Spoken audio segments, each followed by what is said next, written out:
waxaan ku jirnay bisha saddexaad ee Maaris ee sanadka markii uu ila soo hadlay saaxiibkay Cabdullaahi oo aad u faraxsan isaga oo leh Cabdiyow saaxiib ii hambaliye shaqo ayaan helay ii hambaliye waxaan ahay qofka ugu farxadda badan meerahan aan ku noolnahay waxaan dareemay dareen farxadeed oo aad u sareeya heer aan aniguba mooday in aan ku guuleystay shaqadaas waan u hambaliyay ilaahayna uga baryay inuu u barakeeyo balse waxa aan weydiiyay meesha uu ka helay waxa uu igu yiri waxa aan ka helay madrasada Nashmiya ee hoose waa iskoolkaygii aan waxbarashadeedii hoose ku soo qaatay markii aan ahaa ilmaha ma rumaysan kartaa Cabdullaahiyow waxa dhacaya waa iskoolkaygii aan ku soo qaatay maalmihii ugu farxadda badnaa yaraantaydii maanta ayaan dib ugu laabanayaa anigoo ah ilmo kale mar kale oo cusub Cabdullaahi waxa uu ahaa mid dhex mushaaxaya riyooyin qurux badan iyo rajo mustaqbal oo xidigaha ku shareeran ku dhex jira sawirro qurux badan oo uu ka sugayo mustaqbalka ku soo aadan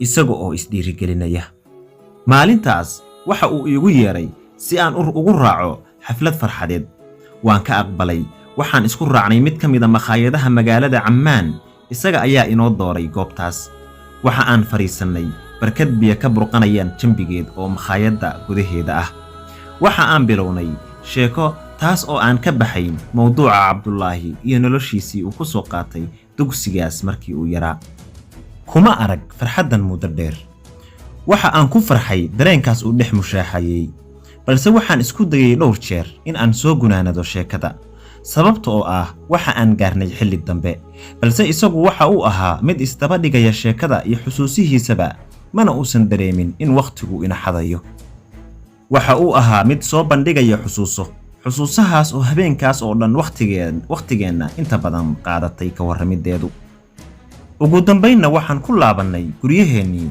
si aan u seexanno maalinkii xigay waxa uu aaday Cabdullaahi shaqadiisii isaga oo faraxsan ayna ku hareeraysan yihiin dhammaan dhinacyadiisa shimbirihii rajooyinka ifayay ee caalamka waxa uu ku bilaabay sidii caadadu ahayd tan iyo yaraantiisii inuu naftiisa ku akhriyo saddexda mucawidatayn suuradaha Ikhlaas Falaq iyo Naas suuradahaas oo uu subax kasta akhrisan jiray si uu isaga xijaabo sharka oo dhan waxa uu galay iskoolkii waxa uu la kulmay saaxiibadiisa uu la shaqayn doono waxa la baray goob uu horay si fiican u yaqaanay balse sanadihii tagay ay ku reebeen dhoolla cadayn xitaa ay saaran tahay darbiyada dugsiga taas oo horay u ahayd geedaheedu mid dhalinyar haddana ay noqotay mid gabowday kuma uusan arag saaxiibadiisii uu kubadda la ciyaari jiray ma uusan helin ninkii maqaaxida shidi jiray odaygii ay ku magacaabi jireen ardaydu adeer qaanin kaasoo siin jiray quraacdooda xitaa haddii ay soo ilaawaan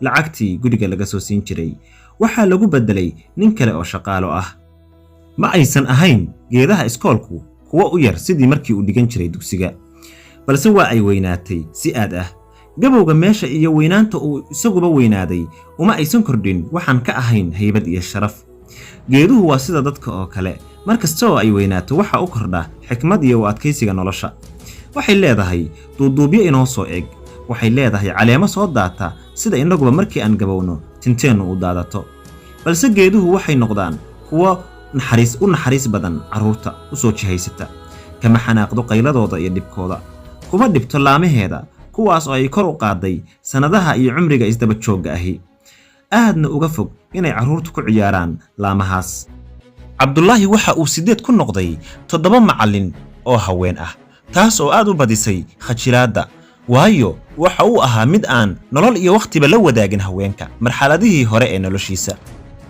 dugsigiisii hoose waxa uu ahaa mid diini ah kaasoon ogolayn in ay isku meel wax ku bartaan gabdhaha iyo wiilashu markii uu jaamacadda dhiganayna ma ahayn mid wax la bartay haween oo waxa uu jaamacadiisa ku soo qaatay fursad minxa ah ama scholarship halkaas oo aan laga ogolayn in ragga iyo dumarku isku meel wax ku bartaan sidaas darteed way ku cusbayd aadna way ula adkeyd arrin la yaab lehna way ku ahayd la shaqaynta dumarka marka uu su'aalaha uga jawaabaya haweenka macallimiinta ah ee isla shaqeeyaan waxa uu ahaa mid dhulka fiirinaya bilowgiisii hore haweenkaas qayb baa ku qosashay waayo waxay u barteen rag ka fiiriya tin iyo cirib dhammaan xubnaha jirkoodana xubin isha ula raaca balse ninkan waa ka duwan yahay oo maba eeginba dhinacooda cajiib balse la yaabkii ay ka qabeen waa ka soo yaraaday kadib markay in yar ka ogaadeen qoyskiisa oo ahaa reer diineed iyo qaabkii uu wax ku soo bartay kuna soo koray.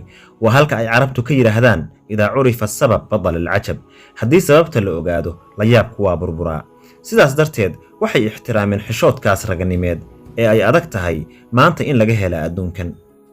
waxa uu bilaabay Cabdullaahi inuu carruurtii wax baro, waxaana uu ahaa mid kula dhaqma dabeecaddiisa dabacsan, isaga oo aadna ula qosla ulana kaftama, taas oo ay carruurtu ku jeclaadeen si aad u xooggan.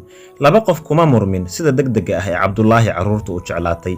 waxaadba arkaysaa ilmo ooyaya oo diidaya inuu gurigiisii ku laabto, oo waxa uu rabaa inuu Cabdullaahi iskala joogo, iyadoo aanba 2 usbuuc ka soo wareegin marka uu ka shaqo bilaabay dugsigan. waxaa korortay shacbiyadda Cabdullaahi, waxaa bilowday in magaciisu faafo kuna faafo waalidiinta.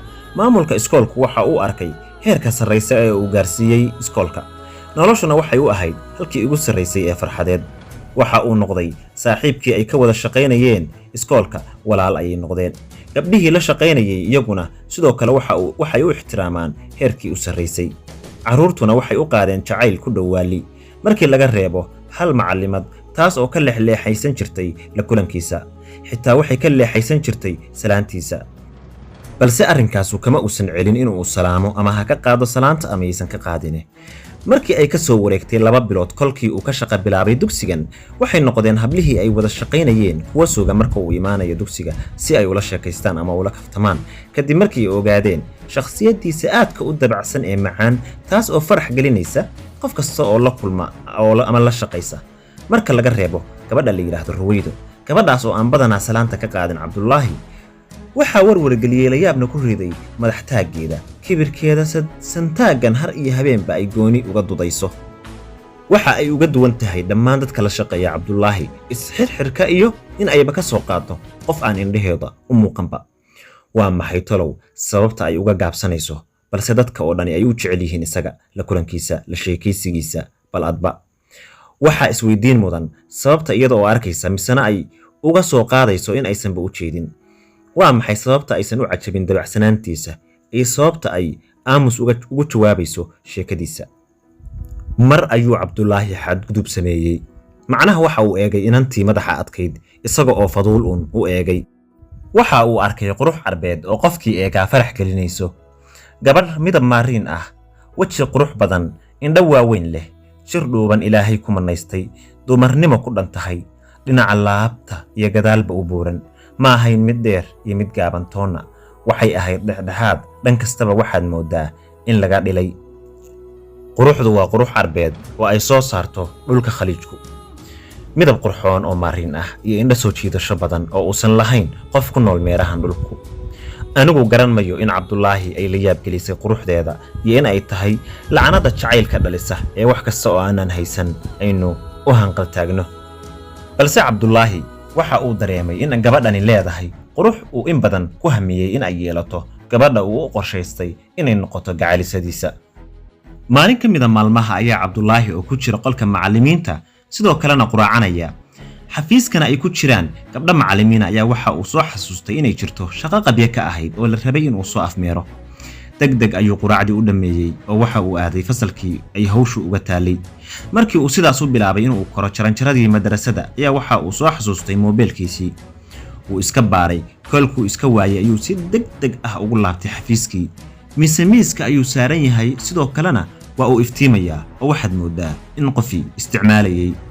waxa uu eegay dhinaciisa bidix, mise waxaa taagan Ruwaydo oo wajigeedu guduutay oo casaaday, oo misana qasilaad ay ka muuqato. waxa uu isaga laabtay fasalkiisii si uu u dhammaystiro hawshii u taalay. talow ma waxa ay rabtay inay xado taleefanka? su'aalo ayuu isweydiiyey, kadibna uma uusan helin wax jawaab ah. balse dhacdadaasi ma aysan ka bixin maankiisa. maxaa uu taleefanku u iftiimayay? maxayse Ruwayda wajigeedu u guduudatay ama u yaxyaxday? ma suurtagal baa in ay moobilka baaraysay? maalmo kadib, isagoo isku diyaarinaya inuu aado naadi ciyaareed, saacaduna ay ahayd 2 fiidnimo, ayaa waxaa soo wacay taleefankiisa lambar uusan garanayn. waa uu ka qabtay, mise waa cod haweenay oo aad u macaan oo la hadlaya, misena u rajaynaya fiidnimo aad u macaan iyo habeennimo qurux badan. hallow, fiidnimo wanaagsan, sidee tahay Cabdullah? waxa uu ugu jawaabay, soo dhawow, habeen iftiimaya. waxay ku tiri, ii waran, waxaan rajaynayaa in aanan ku dhibin. Waxa uu ugu jawaabay, horta wuu isku naxay, waayo uma uusan baranin in ay haweenay soo wacdo moobilkiisa. Waxa uu ugu jawaab celiyey, maya, sidaasi si ka duwan abaayo, waa kuma adi.